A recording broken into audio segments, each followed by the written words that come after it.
Alright everybody, today we are going to do the session 7 list example. So first thing is go to the top left corner here, click on the piece of paper.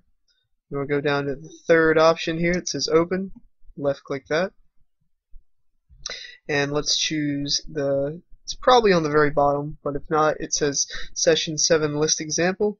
And our description says create a list and add an element to the list. So let's left click open that.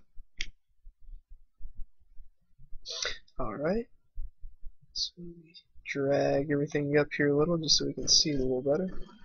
We see it all without having to scroll. Alright.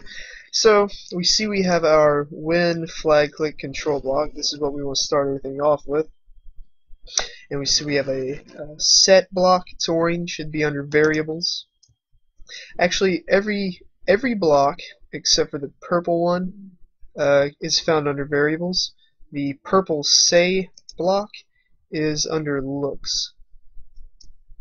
The looks tab right here. Alright, but let's go to our variables button. And we see we have all these right here. So first things first is we need to create a list.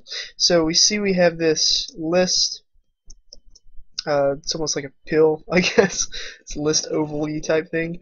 And we see it has one entry or one block where we can put something, and that can be anything. So let's put we can put a 9, and so that is our list right there. And we could add more elements to it if we click this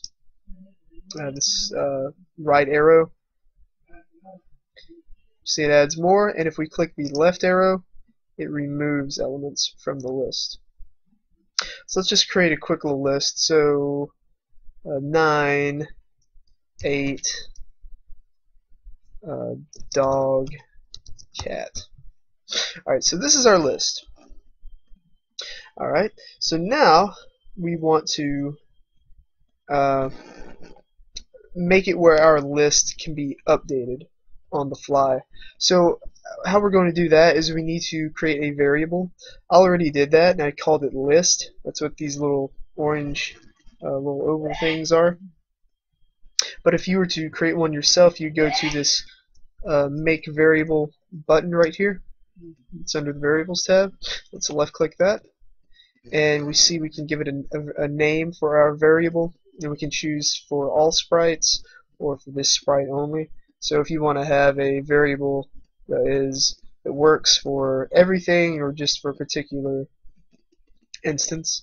So I called this one list, so let's just call this one example variable. Hit OK. And we see now that this popped up, example variable, and also over here on the right in our our window, example variable popped up. So all that does is a variable stuff can be stored in a variable. But we don't need this right now because we already made lists, so I'm just going to left click this little checkbox next to it so it will go away. You see it went away over here. So once we created this variable, this drop down box right here, if we click the arrow, we see that the two variables we created are right there. So let's choose the list one.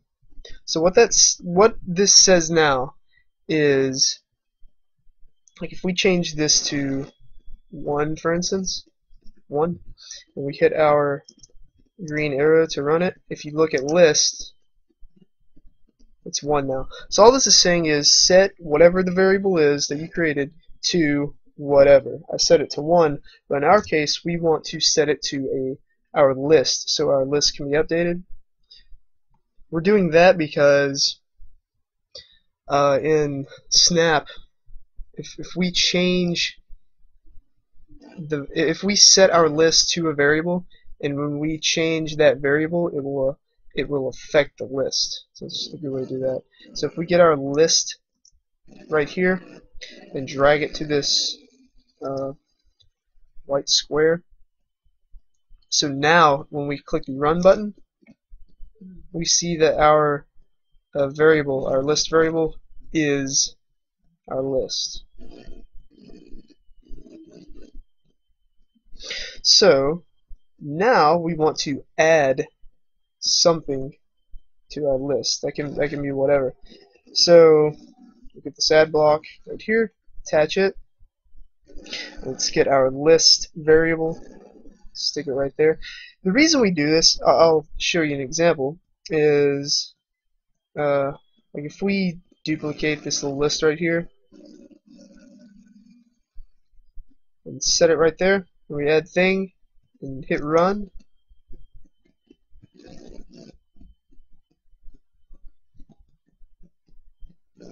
see, it doesn't work. Let's go 1. See, because our list was set to 1, so let's just get rid of this. But if we set our list, or if we set this to our variable, now we add it. You see, it added 1 to the list. And this could be anything. We've got Bob. So Bob's added to the end of the list. And you don't have to show this right here, this list, like if we unclicked this checkbox next to it. So that's why we can use our say block. We just plug in our list variable, attach it there, and our little sprite will now say what is in our list variable. And that is our list example.